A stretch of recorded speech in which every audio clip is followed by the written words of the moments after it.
안녕하십니까. 이번 시간에는 교통사고로 인해서 급여생활을 하시는 분, 급여소득자에 대해서 이분이 교통사고로 입었을 때 소득 인정을 어떻게 할 것인지에 대해서 간단하게 한번 살펴보는 시간을 갖도록 하겠습니다.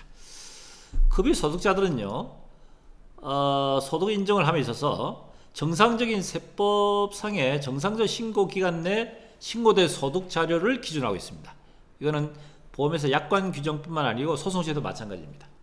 급여 생활자는 소득을 당월에 소득이 급여가 신고되면 다음 달 10일까지는 신고하도록 되어 있습니다. 지급한 경우에. 이처럼 세법상에는 소득세법상에 급여 생활자에 대한 신고 기간과 납부 방법이 나와 있는데, 이처럼 정상적으로 신고된 소득만 인정하기 때문에 신고를 하지 않고 급여를 받는 급여소득자나 또는 사고 이후에 추가로 신고된 소득에 대한 부분은 인정을 하지 않습니다. 왜냐하면 사고에 신고된 소득은 피해 보상을 목적으로 해서 예전보다도 금액을 좀 높여 신고를 할 수 있는 개연성이 있기 때문에 그렇습니다. 자, 그래서 정상적으로 신고된 소득만이 그 소득으로 인정을 받게 되고, 그 신고된 소득 자료는 사고 전 1년치 기간을 기준해서 피해 보상이 이루어집니다. 자, 그렇다면은 이 급여 소득자에 대한 소득을 보험에서 약관 규정상에 또는 소송시에는 어떻게 산정되냐면은 휴업손해 같은 경우에 있어서는 급여 소득에 대한 부분을 과세 후 소득으로, 과세 세금을 공제한, 소득세와 주민세를 공제한 세금 후 소득을 기준해서 수입의 감소가 있는 경우에 85%를 지급하고 있습니다. 조금 어렵죠? 좀 쉽게 설명드릴까요? 내가 예를 들어 가지고 연봉이 5천만 원이고 월 400만 원의 소득을 받고 있는 사람 같으면은 이 400만 원에 대해서 소득세 주민세가 있겠죠.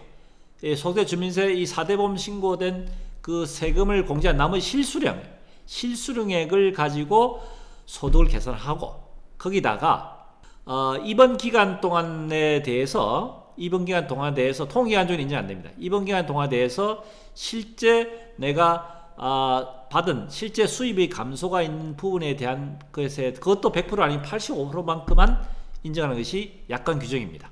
거기에 반해서 소송시에는 아예 다릅니다. 소송시에는 과세 전 소득, 내가 예를 들어 400만 원의 월 소득이고 세금 전 소득이 400만 원이다. 그럼 세금 후 소득으로 계산하는 것이 아니고 과세 전 소득을 기준해서 이번 기간 동안에는 85%가 100%를 산정합니다. 그리고 실제로 그 수입의 감소가 없는 경우, 수입 감소, 예를 들어서 회사에서 급여를 사고 이후에 일부 보존한 경우, 회사에서 급여를 받았다 하더라도 그와 관계없이 휴업손해에 대한 일시수익은 그대로 이번 기간 동안에 100% 인정을 해준다는 거죠. 약관 규정과 많은 차이가 있죠.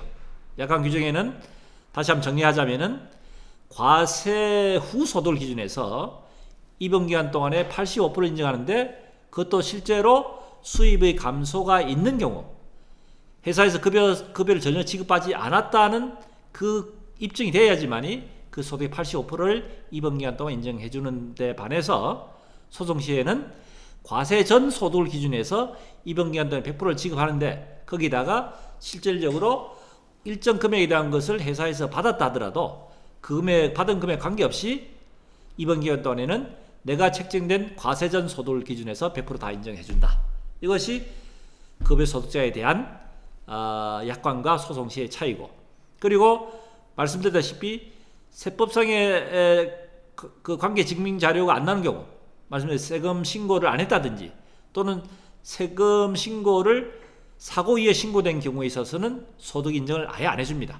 그래서 약관 규정에는 무조건 일용 노임으로 인정해요. 일용 근로자 임금을 해주고, 소송시에는 그 소득이 통계소득, 그 직종에 해당되는 통계임금에 대한 통계소득에 보다 더 많다든지 비슷한 경우에 있어서는 그 경력별에 해당되는 경력기간에 대해서 통계소득을 인정해 주는 것이 또한 약관과 소송시의 차이입니다. 자, 급여 소득자에 대해서 약관과 소득시에 대한 인정 기준에 대한 내용을 살펴보는 시간을 가졌습니다. 예, 다음 시간에 다른 주제로 다시 찾아뵙도록 하겠습니다. 감사합니다.